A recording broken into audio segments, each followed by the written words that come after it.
Thank you so much to everyone for coming tonight. We're so happy to see so many people came out. We had hoped to be one of the first candidate forums. We turned out to be the last. So I think that's a position of honor. We're happy about that. We're just very happy that it all worked out and everybody could come. I know that I'd like to say thank you, first of all, to all the people who volunteered to help make this possible.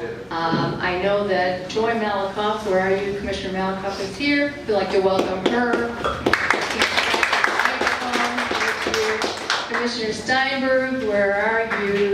Yay! We'd like to welcome her and congratulate her as a commissioner and a commissioner-elect. That's wonderful. Big hand for her. Well, tonight it's a special night because we get to celebrate all the people who are willing to run for office and to serve our city. Okay, you have the microphone, and we will begin with your opening statements. Thank you. All right. Hey everybody, I'm Kenneth Boreski. Please call me Ken.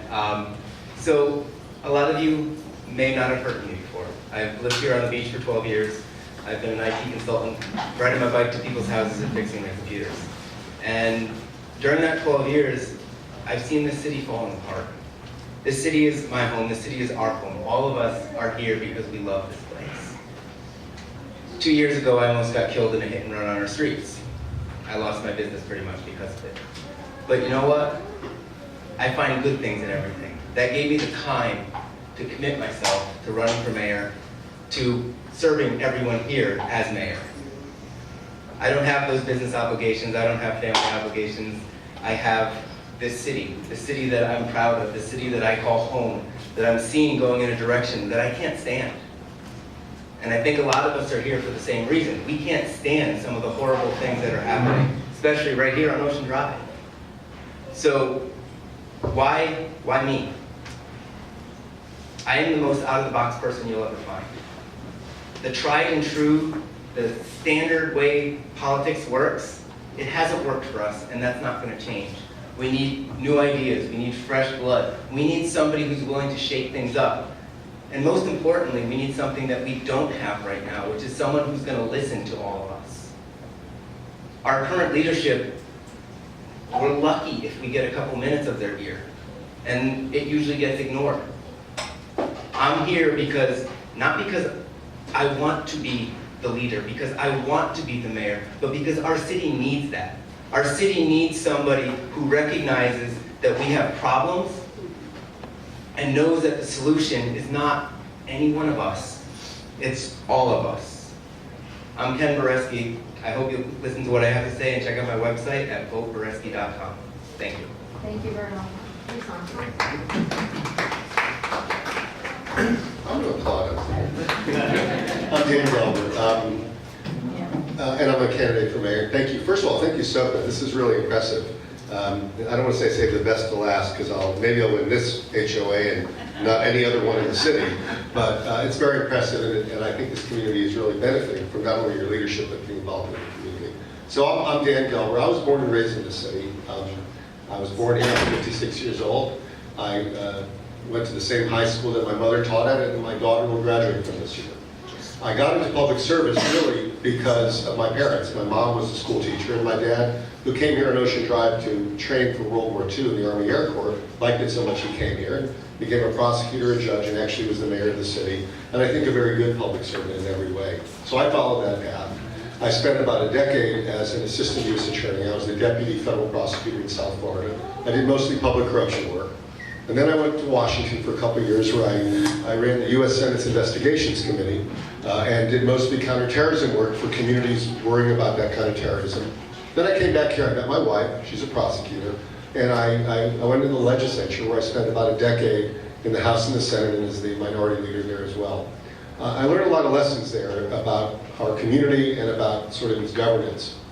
If you want to know what kind of lens I'll have, I'll tell it to you this way.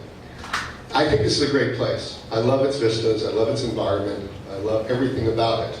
But I also know what I love most about it is the fact that it allows a community to develop. And you're a good example of that. SOFNA really wasn't really the kind of community it was 15 or 20 years ago. What it's become in the last decade is what it is today. But I think that for me, my lens will always be in government. And as your mayor, I'm privileged enough to become mayor, is that some particular action enhances that sense of community and detracts from it. And I think that's what you should expect from any public official. I know that's what you'll expect from me. So thank you for coming and thank you for organizing this. Hi everybody, my name is Daniel Kahn. I'm originally from New York. I've lived in South Florida for 14 years, including this neighborhood in the Yacht Club. I started my first company on the beach when I moved here, literally a block away from here next to Primo's. I've always been in marketing and finance, and what I want you to know about me is that I believe in the triangle effect of the beach. And it's not so much what I've done, it's what I want to do. With the beach being a tourism and hospitality town, we've suffered greatly through our current government, through decisions made about Zika, and basically a downturn in tourism. And when there's a downturn in tourism, the residents aren't happy because the shops aren't as busy. There's issues that we face. I want everybody to be happy, and that includes the residents of the beach, the business owners, and the tourists coming down. And I believe that if elected mayor, that I can make that happen through multiple platforms, including starting a new marketing division to market Miami Beach in a positive light, a rebranding almost. And that's what I want for this city. I want everybody to be able to work together towards the one goal that everybody in this room wants, which is a better Miami Beach. And I feel that I'm the candidate to help you do that. My name is Daniel Kahn, I'm number 72 on the ballot, and I hope I have your vote. Thank you. Hello, South of 5th. It's my favorite place on the beach. I used to live at the Continuum. I have an office over there at the Murano. I grew up in Pinecrest, and I'm the daughter of a general contractor and a school teacher. I feel I am a very extremely experienced, well-rounded candidate for mayor. Not only do I have international business experience with trade shows in Asia and Europe and having an office in Pforzheim, Germany. That goes along with our new convention center, which is coming along. I myself am on the Bicycle and Pedestrian Advocacy Committee in Dade County. We meet at the government center every time working on the problems with the pedestrian and cycling in the streets and the sidewalks and so forth. So I bring that over here. I myself am a real estate agent. I've been a luxury real estate agent for, I stopped counting, maybe 12 years. So don't hold me to that, I'd have to go look at my license. So I'm out there meeting the community all the time. And I'm out there speaking. Prior to running for mayor, I've done work in the background with the city of Miami and Dade County with Mark Sarnoff, helping him not keep the bars open till 5 a.m. and close at 3. Mayor Jimenez, opening a fire station on Key Biscayne when there was no funding for that. And that was a county fire station. I've also worked with Xavier Suarez, who I met when I was in the Miss Miami pageant in 1988, and I've helped him with a lot of the problems we've had on Key Biscayne with the deaths and the cycling. So I bring along a whole lot of experience when it comes to what the city of Miami Beach needs. I'm already into marketing and PR with myself in my job, and we need to rebrand the city of Miami Beach and work together, and I've done that before with tri-municipalities. So I hope to have your vote. Thank you, June Savage.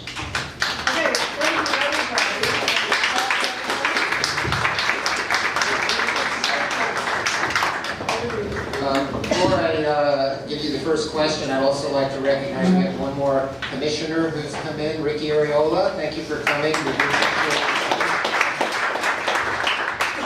Okay, we'll begin the first question for Ken, and then again we'll proceed down the line. As you may know, an ordinance currently prohibits live entertainment, including DJs, south of 5th. Are there any circumstances under which you would envision modifications to this ordinance? And if so, what would they be? If not, why not? So, when it comes to answering any question, my number one priority is always going to be the community, our quality of life. I don't think anything is black and white. There's a lot of shades of gray. And if we approach things as a community, we can find ways that Sure, if we can find a way to make it happen, that there's live entertainment, DJs, whatever, south of 5th, that's not going to make your lives miserable, would anybody be opposed to it if it wasn't going to affect them? I don't. Yeah, I would. Yeah. Move to the Midwest. But you get what I'm saying, everybody. So the thing is, we're all here to work together, and while what I would say really briefly to that response is that's because we haven't listened to each other and we don't think it's possible to find that compromise. Next. I will look to find that compromise. Next. So the thing about this city that I think you all have seen is that as you grow, the residential community and the entertainment community becomes in conflict. And I think that elected officials have to be very aware of that because we're seeing it not just here, you're seeing it on West Avenue, you obviously see it in Ocean Drive, you're seeing it even in North Beach in some areas. And I think it's very important to realize that you want your residential areas to stay residential.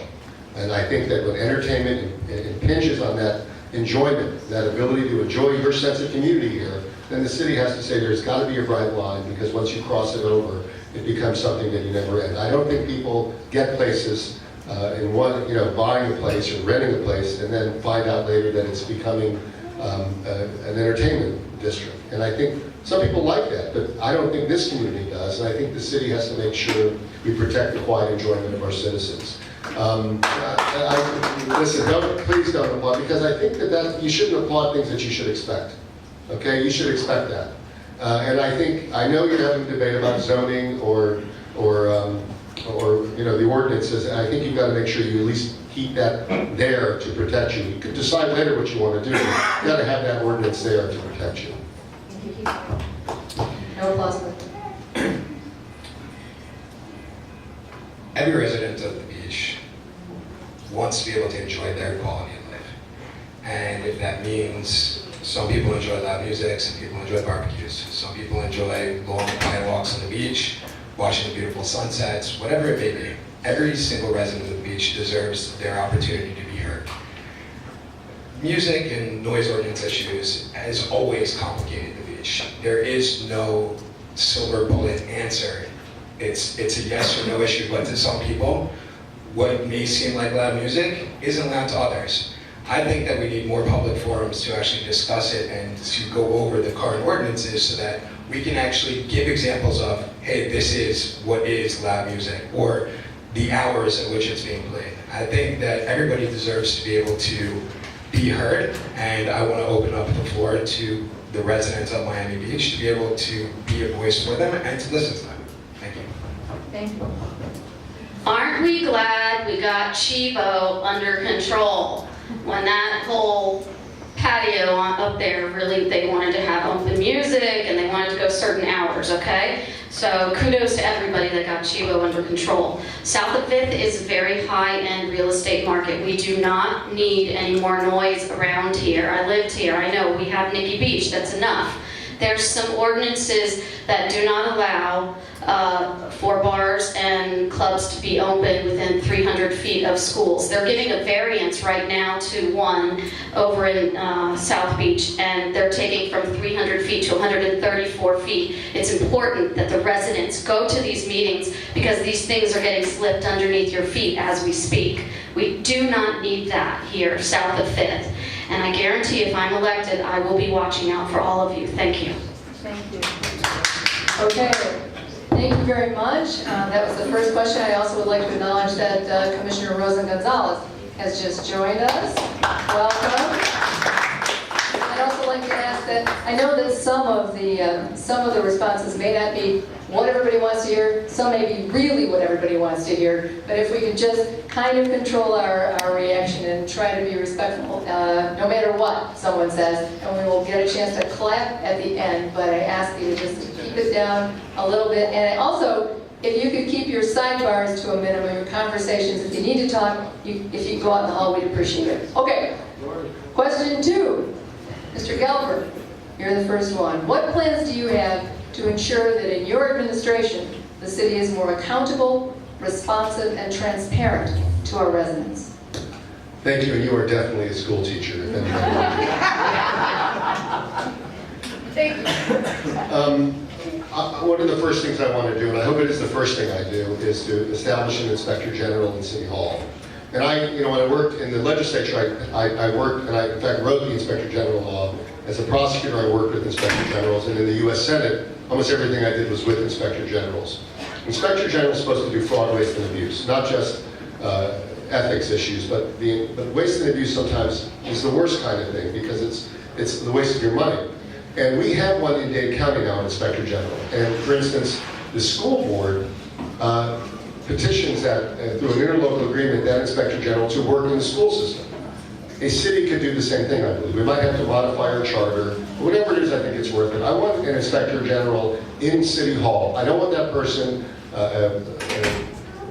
having to report to the city commissioner, the mayor, or the manager. I want her reporting to the Inspector General so that they're fully independent. I think the best way to watch your money is to put an independent set of eyes over your elected officials. And I think we should embrace that. And by the way, I haven't heard anybody say they don't like it, so I believe we're going to do it. And if I'm mayor, we are going to do it. Accountability. Again, as I stated before, I think it's important for everybody in the city of Miami Beach to have a voice, as well as the elected officials. If the elected officials vote on something and the residents don't agree with it, the residents should speak up. And they're given the opportunity to speak up through multiple ways, through email, through commission meetings. If the residents don't speak up, it's not a lack of caring, but it's a lack of, okay, maybe we can go a couple of months. And I'm using the 10-point plan on Ocean Drive as a for instance of this. This should have been taken care of on day one. It shouldn't come to a vote now for the referendum that's coming up on the ballot. We all, as citizens of Miami Beach, need to be accountable. It's not just the elected officials. Yes, there was money that went missing during, from our government, and the person was caught. But I feel that interaction between the residents and the government, more than just the commission meetings, will lead to a better relationship and more accountability ultimately. Thank you. Really quickly, can you repeat it again? Sure. Thank you. What plans do you have to ensure, what plans do you have to ensure that in your administration, the city is more accountable, responsive, and transparent to its residents? Well, first of all, you need to elect somebody that is speaking out not only to the residents, but within the administration and through the committee, and accountability through our activists and our advocates that are out there in our city. So having an outreach program to relay, having actual better communications, just like Michael Grieco did also through social media, which is very, very prominent, through Twitter. These things get out to all of the residents, not just the residents that are here south of 5th, but we have 47% that are Latino residents. So we need to do something that is also bilingual for them. We have a lot of lower income. We need to have outreach to them. So using the new recruits that are coming on board, I think they could go to outreach, whether it's in a new building or it's at a park, but definitely have meetings all the time. Thank you. Thank you. Oh, sorry. My problem. All right, so accountability and transparency are two of the main reasons that I threw my name in the ring for this office. The number one reason that I threw my name in the ring is, as I mentioned earlier, community. I don't think any of us have all of the answers, but I fully believe that as a community we do. And accountability and transparency will fall in line when the community is involved. Because if we're all answering to each other, there's not room for that waste, there's not room for that corruption. Yes, we have some serious problems and there are things that we need to do to clean up those problems. And yes, the Inspector General is a great way to approach that. But if we don't approach it from the most fundamental, top-down way, which is all of us getting involved and having a direction from the top that the government exists for the community and not the other way around, then it won't make a difference. So I'm in it for the community. Thank you.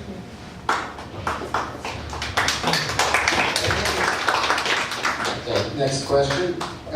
There has been much debate about how to address crime on Ocean Drive and to enhance the street's attractiveness to tourists and locals as a place for dining and entertainment. Do you support the proposed ordinance to close outdoor service at 2 a.m. on Ocean Drive, except for operations completely within hotels? How do you think this proposed ordinance would or would not help, and what are the implications for South and Fifth? I don't think it's going to help, and I'm going to vote no. I think that there are ways that we can make Ocean Drive safer that aren't going to cost a lot of money to the city. Getting rid of the parking on the east side of the street, money that we would lose for people if they actually pay the parking fines. It'll increase visibility from the police that are currently stationed in Loomis Park to see the businesses and to potentially stop anything that would be going on in a negative way. Also, without the cars or anywhere for the negative element to hang out, nobody's going to loiter on that side of the street. I also want to put the onus on the business owners, most of who already participate in our off-duty police program, to act as an additional deterrent for anybody that may want to cause trouble.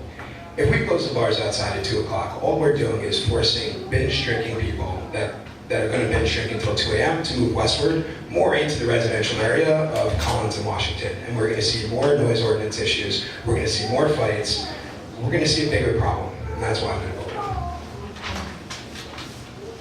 Okay. I did help Mark Sarnoff in the city of Miami when the commission, not the people, the commission voted to close the bars at 3 a.m. instead of 5 a.m.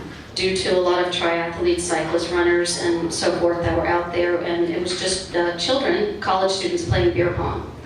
This was written wrong. I vote no for this, for the 4 places on Ocean Drive that will be closed, who will be punished, and the rest of South Beach will be open until 5 a.m. It makes no sense. So how do we solve the crime? Today, I went and I got a report, and it's very shocking, from the Florida Department of Law Enforcement. And we have a higher rate of prostitution than the city of Miami. To end all of this, all we need to do is hire more police officers. The 10-point plan was not implemented. We need to take some of those things and implement them also. Thank you.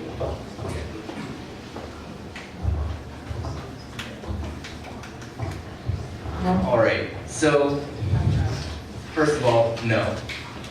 I don't think closing the bars at 2 o'clock will make any difference. If I did, I would vote yes.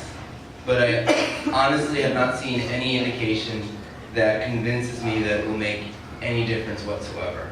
Our crime occurs 24 hours a day, 7 days a week, all over this city. It's not just 2 to 5 on Ocean Drive. So what are we going to do? There's a lot of things, and again, it boils down to community. One of the aspects of what's allowed Ocean Drive to get out of control is that there's no interest in residents going there anymore. No, how many of you guys have been there recently? Probably not many. Not many. So if we can find ways to engage the businesses to get the residents there, that will help. But closing the bars at 2 a.m., I truly don't believe will make a difference. Ocean Drive is utterly unacceptable as it is. I drove down it the other night at midnight, which is very late for me to stay up. But you know, it was just terrible. And I lived on Ocean Drive when I was a younger man in the 80s and the early 90s, and it was acceptable because it was busy, but it didn't feel like you were going into a burlesque that was unsafe. And it's become that. And I'm not even necessarily opposed to a rollback of the time, by the way. But my problem is I don't like doing this by referendum. I think it's an abdication, number one, of the commission's responsibility. Made by our city boards, planning, HPB, DRB, who may rely solely on staff recommendations. How can we further improve the process to ensure residents' involvement and balance the scales? Wow. Residents' involvement? Okay. I think more of these town hall meetings are very important when somebody wants to present a new project, such as the North Beach Town Center. But you must also realize you need somebody that you elect that is also going to be boots on the ground and get you the information that you need. For example, with the North Beach Town Center, that not everyone knows that on, I think it's 71st Street, they're going to allow rooftop bars. There's no ordinance in place on when they're going to close. So a lot of these people have no idea that they could be living next to a building that a rooftop bar is allowed on. So you must elect somebody that is going to be working with the commission as a watchdog for the protection of the residents and not be owned or controlled by big money contractors. And I guarantee I have no sticky hands. Thank you. Thank you. So this is a fun one. How do we get people more involved? I think the first thing that needs to be done is that we need to change what we have right now, where it appears that community involvement is a mandatory required item that has to be checked off before something is done. It's not something that the city embraces and looks for. And I think that needs to change. One thing that I find shocking is that, at these commission meetings, the public gets to speak at the second reading, not necessarily at the first. The commission votes 10 seconds after hearing what the public has to say. They have no time to digest our concerns, our ideas, our suggestions. And I think that's problematic. This needs to be rewritten and redesigned so that community involvement is something that the city actively searches for. And that would be my number one priority, is to get us all involved. Thank you. My father always used to say that people get the government they deserve. I don't think he meant it in a nice way. But the truth of the matter is, its engagement is sort of an essential ingredient of that. And I think that more than I've ever seen in Miami Beach's history, we have a very engaged community. This is full capacity. We have a lot of HOAs that are full capacity. We have reservation groups, Miami Beach. You have all these different groups that are avenues for people to come forward. So the first thing is, I think you have to appoint interested, thoughtful people to these boards, because some of them don't even appeal their decisions to the commission itself. So you really have independent authority. But the second thing I think you have to do is you do have to make sure that government is open and embraces that thoughtful participation, even if you don't agree with it. When I was in the legislature, I used to hate when people coming there were literally told to be quiet, or they didn't want to listen to them. And for me, when I ever had a chair meeting, and I didn't do it a lot because I was in the minority party, when I did, if somebody came to a meeting and they really wanted more than a minute or two to explain to us what their feelings, I would let them go on, because I felt like every citizen has a right to be heard, to be respected, and to be part of a thoughtful process that doesn't appear like a middle school cafeteria. And I can tell you that I intend, if I am mayor, to make sure that our meetings are meetings, whether you win or not, your issue, you are proud of the way we deliberated and the respect we gave you and the thoughtfulness by which we approached every issue. Every neighborhood, homeowners association, neighborhood association, everybody has regular meetings. If elected mayor, I'd like to have those neighborhood associations meet with each other and meet with the commission, not just for a second hearing.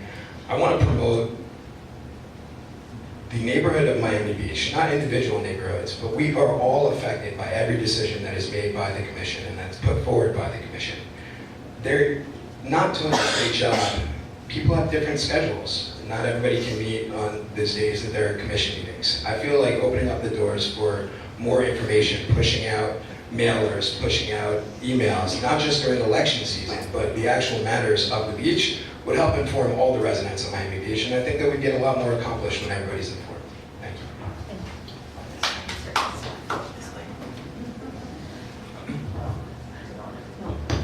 Okay, this next question actually builds on some of the comments that you just made in response to the last question. In the past, we've seen two very different approaches to managing public comment in commission meetings. Some mayors have been criticized as being too lenient, and some too strict when it comes to managing the amount of time allowed for public comment. What is your position on how you would manage public comment in commission meetings?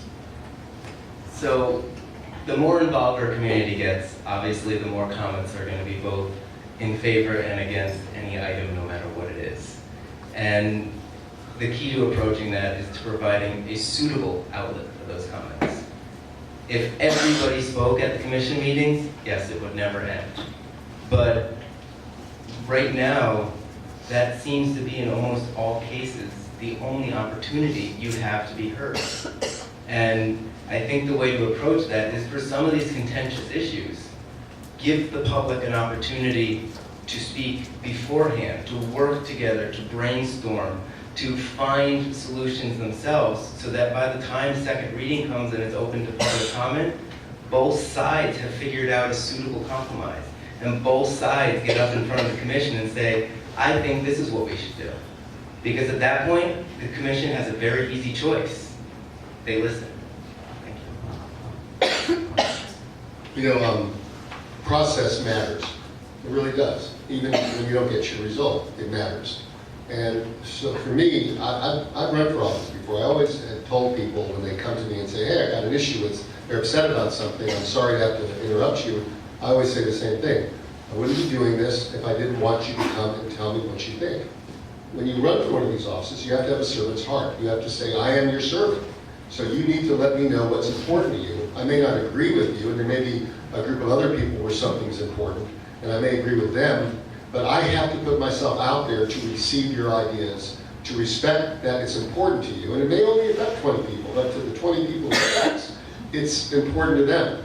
So I really believe that our commission is going to be extremely attentive to that. I used to tell people when they appeared before me in the legislature, I'm going to give you more time, especially if I'm going to rule against you. And then people started to look at the clock and they realized if I gave them more time, I was going to vote against them. So I stopped doing that. But the truth of the matter is, I do feel like it is important, especially if it's important to you, to get that full hearing. And I can only tell you that that's what I believe and I feel and how I'll conduct myself. And I'll make sure, if Mayor, that the commission comports itself.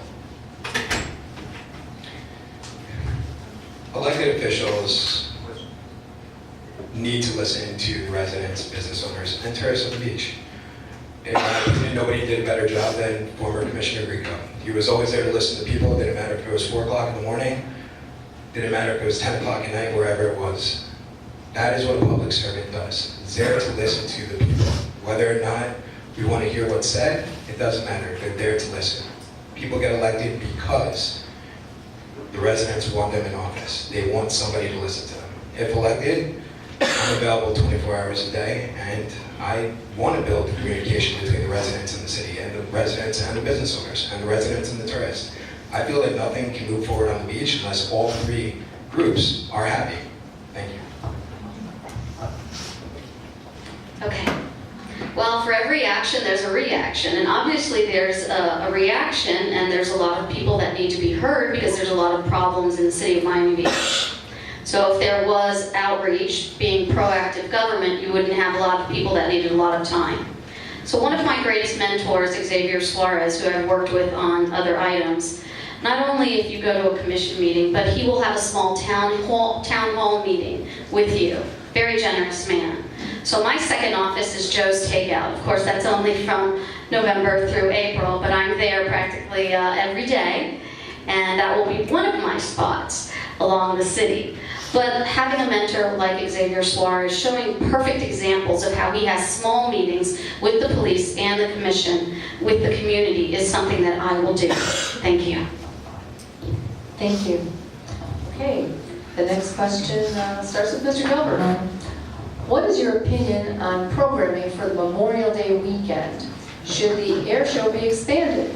Should the city sponsor urban beach weekend events to exert more control and encourage more inclusiveness, or discourage those activities due to the large crowds and the increased crime? You know, I thought about a lot about this during the weekend, but it's really just not about Memorial Day. We're a city of about 85,000, 90,000 residents that balloons to 300,000 on a weekend or more sometimes. And the problem is a question of capacity. And when you cannot patrol and keep a place safe, so you have to shut things down, and you have to, it feels like almost a war zone because you're not letting cars anymore. It's become a little ridiculous. So for me, the thing that I want to do, and it's not a Memorial Day issue, because I think if you just tag it that way, it becomes an issue that it's not. It's really about our high capacity weekends. We have 3 or 4 holidays that are pretty significant. So what I want to do is I think we have to program what we can. I actually liked the show. I thought it was a good show. I thought it did a lot.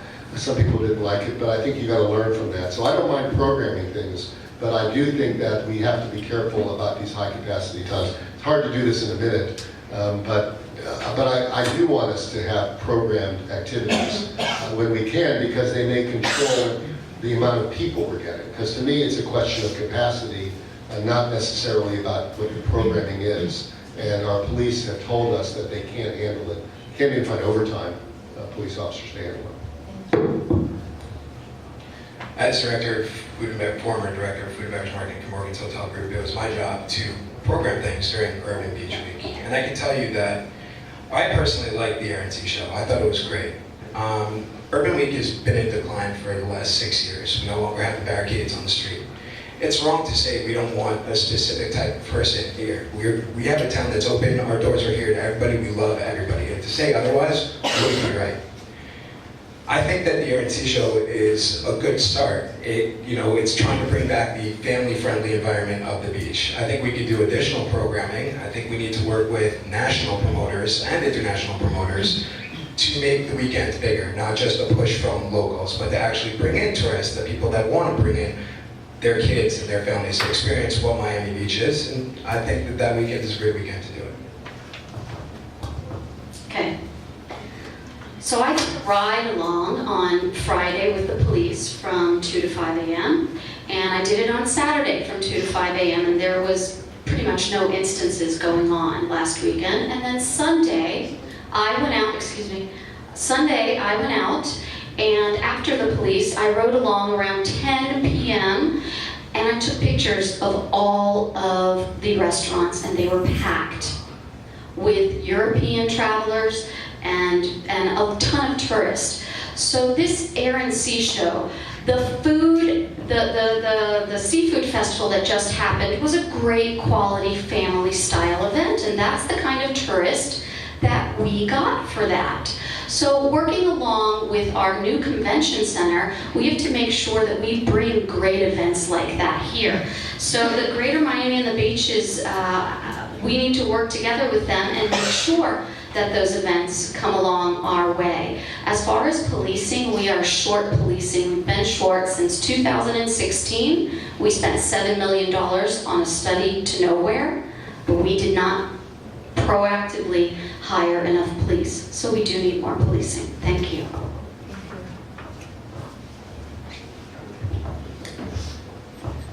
So one of the things that Daniel mentioned is that we want all groups here.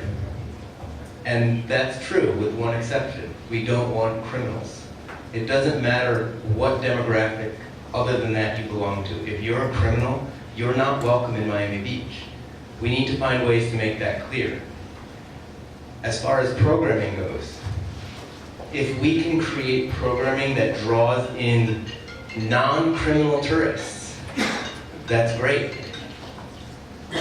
But regardless of whether we have programming or not, the solution to a lot of the Memorial Day weekend stuff is going to come from the community.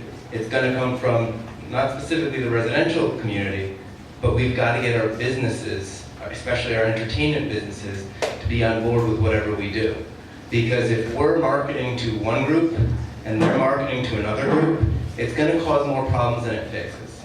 So we need to find ways to work together with our residential interests in ways that are going to address the needs of the business community as well, so that everyone's happy except for the criminals, because that's what we need here.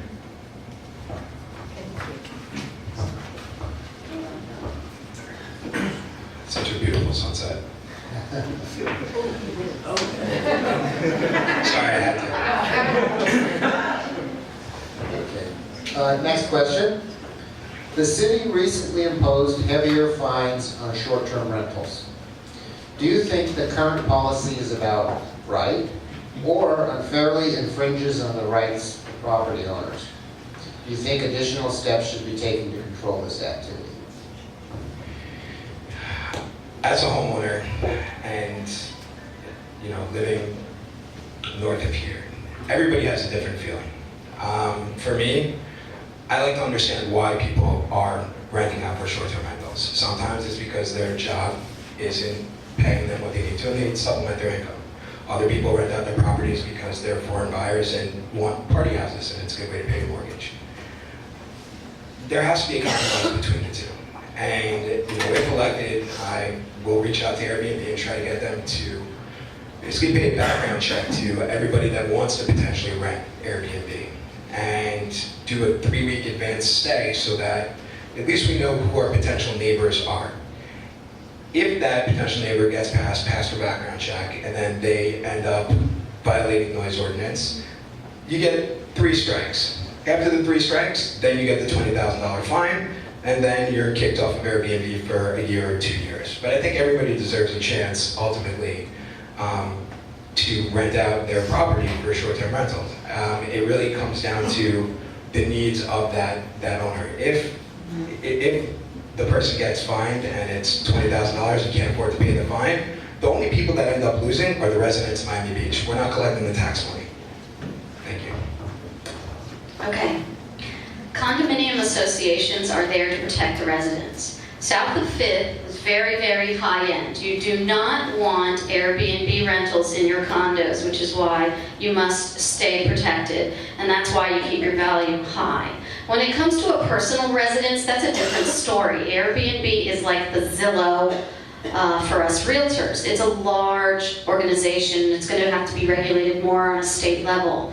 But as far as a personal residence, I wouldn't want to live next to somebody that is having Airbnb parties and renting out all the time. There's a few that are grandfathered in.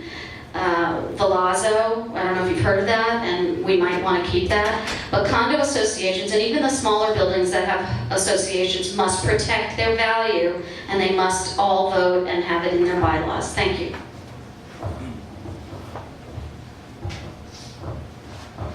So I live in Flamingo Park.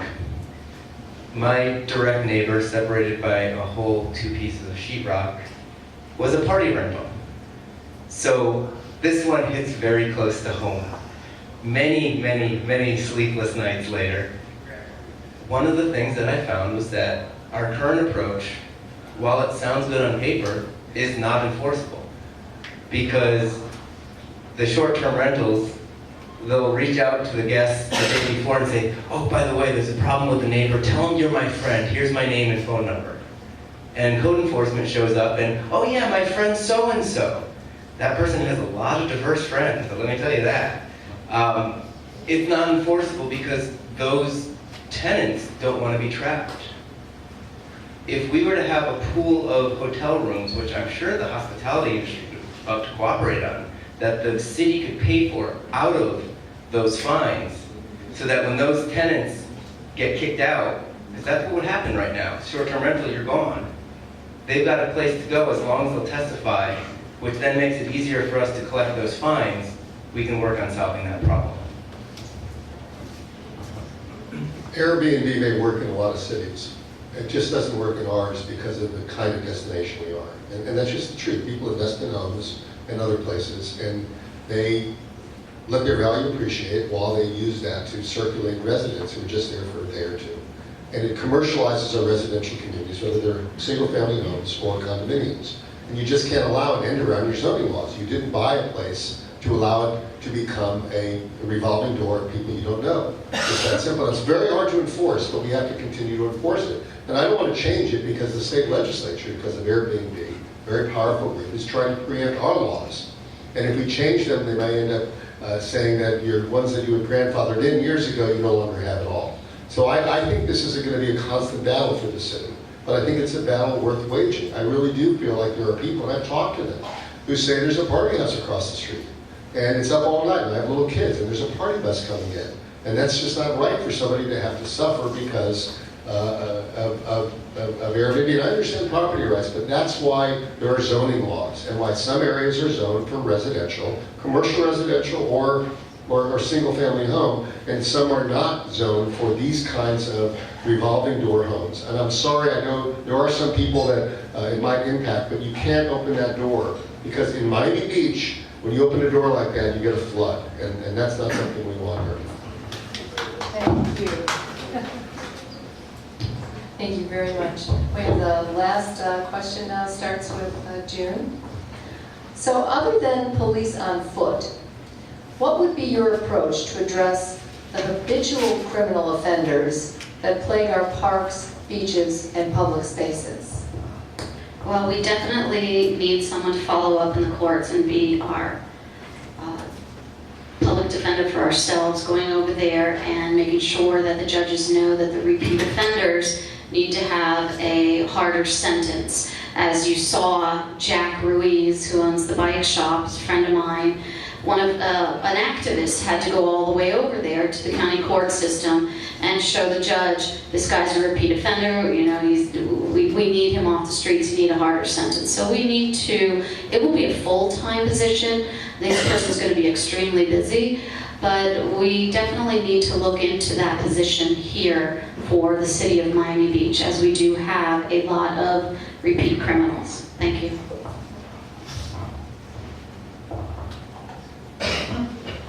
So that special prosecutor position is definitely something that would help keep them off the streets, because yes, it is a revolving door. You commit a small crime, you spend a night, you come back on the beach, you commit a small crime, you get a free night in the slammer, and then you're back on the beach committing another crime. And it's a major problem that really, really affects their quality of life. So the special prosecutor will help with that. But a bigger impact is if we make it an unwelcome community for them. They're there because they have lots of easy victims. If we can find ways to get Ocean Drive, and this would involve the business's cooperation as well, to create programming that brings residents over there, we will start to recognize these people. They will start to recognize us and know that when they see us, they can't get away with that. If we find a way to make it a community, a place where we want to go again, those of you who have been on the beach for many years probably remember when you used to go to Ocean Drive. We need to get back to that, because that's what's going to keep the criminals off of it. First of all, in your own community, and Michael's back there, John Deisman, really are doing incredible work in trying to solve this problem of the overburdened court system that just doesn't keep people in jail. You have some folks who will have 3 offenses in a day. And the reason they're here is they're preying on tourists who leave town, don't speak the language necessarily, and are easy prey. That's what happens in this community. That's why they're in Miami Beach. One of the answers, the prosecutor may work, but I actually think, I was in the legislature and worked on it, the habitual misdemeanor law, says if you have 3 or 4 convictions, you end up in jail for 6 months. That's a lot longer than anyone ever gets. I think the city, whether it's through a paralegal or whether it's an attorney, could help queue up and do the legwork for the prosecutors, so they know that when somebody qualifies to be sentenced under that law, they will be. And once that happens a little bit, people will realize the criminal community is pretty smart about this. They'll know that this is not a great place to go, because you could end up in jail in 6 months. So you don't have to do it a lot, but you have to do it a sufficient amount of time where this no longer becomes a place that people want to go pray, because the risk analysis for the criminal is no longer a good one. And you have to do that if you expect to get these folks out, because they're coming back because they can come back. And that's what we have to do. And I have a background here, and I intend to really promote that as a mayor. I think John and Michael's group is doing a great job on Facebook, getting people to actually share what's going on. I'm not into vigilante justice, neither is that group, but I feel that every resident has a responsibility. If they see something going on that's wrong, that they report it in a safe way. I think that Chief Oates can raise public awareness with regards to the police being more of an outreach program to spread the non-emergency police number, to give people the know-how and what to do when they see something that's wrong. Habitual misdemeanor offenders are bad news for business, they're bad news for the residents. It doesn't matter the time of day. The beach closing down 2 hours earlier now, we're only punishing ourselves. We need to figure out a way together as a community to get rid of this problem. And it starts with better information from the police in terms of reporting and how to go from there. Thank you. Yeah, we're about ready to close up, but first of all, I want to thank you all for answering these questions in such an insightful way, with such great ideas in 1 minute. That was amazing, and I want to have some applause for that. I think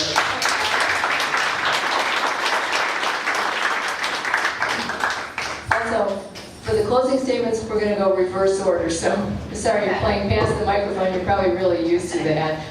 So the closing statement, so you get a minute, and we're asking you to wrap up and any additional thoughts you might have on any questions that you had here tonight.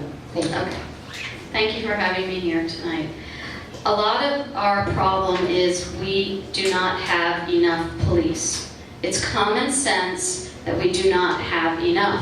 I have the Florida Department of Law Enforcement crime reports here for the municipality offense data and arrest by jurisdiction. If anybody wants to look at it, they're here.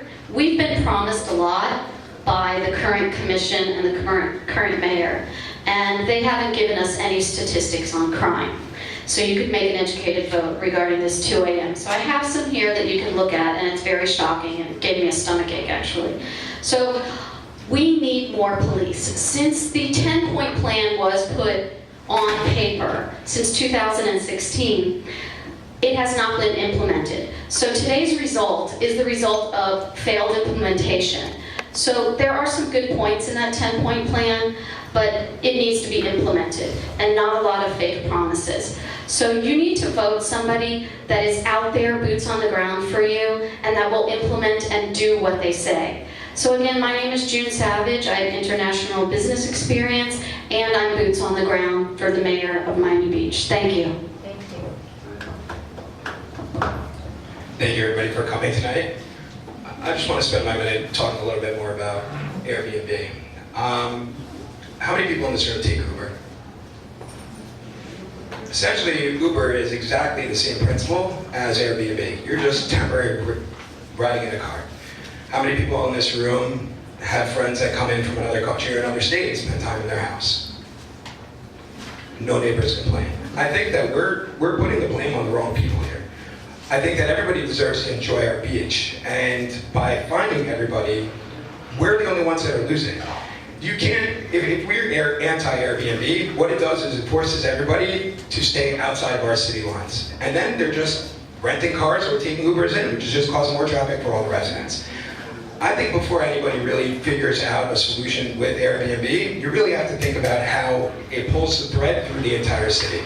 And my name is Daniel Kahn, and I hope you vote for 72 for me for mayor of Miami Beach. Thank you. Thanks, Dan. I'm not running for this office to cut ribbons at gas station openings. I'm not. I'm running for this office because I feel like I love this city, and it's at a tipping point. I think if I had to say, what do you all want? You want to live in a community you love and you enjoy. That's what everybody wants. They want their own little paradise. And I think the job of your government, it doesn't necessarily give you that, but it's supposed to at least address some of the issues that challenge it. Crime challenges it, congestion challenges it. The wrong kind of development can challenge it, and the right kind of development, Sunset Harbor, can enhance it. And I think what you have to expect of us is that we are going to understand what you want, what that paradise is you're looking for. And we haven't talked about arts and culture, but I think that's something that we need to. Our city should be a cultural destination. It brings great tourists here, and it gives us as residents elements that we can also will enhance our community. So I don't care whether your community revolves around a dog park, a juice bar, or a shul, or your PTA. I believe your commission should be enhancing that every single day, and think about that as the lens by which they make their decisions. That's the kind of mayor I'll be, and I'd love your support on election day. My name is Dan Gelbert, and I hope to be your next mayor. So first of all, thank you all for coming out tonight.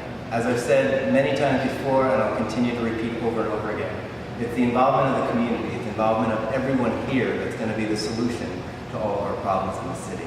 It's not me, it's not any of us, it's all of us. So please take a moment to learn a little bit about me. Ask me any questions you have, especially about that first question, because I promise you, I'm not trying to jam a club or a bar down your throat, but I do believe there are certain cultural events that would be beneficial to the community. So check out my website, gobereski.com. Give me a call, 786-505-4KEN, and let me know what your concerns are. Because I believe, honestly, we together can save this city. And this city is a beautiful one worth fighting for. Thank you again for coming out tonight. I'm Ken Boreski, number 6.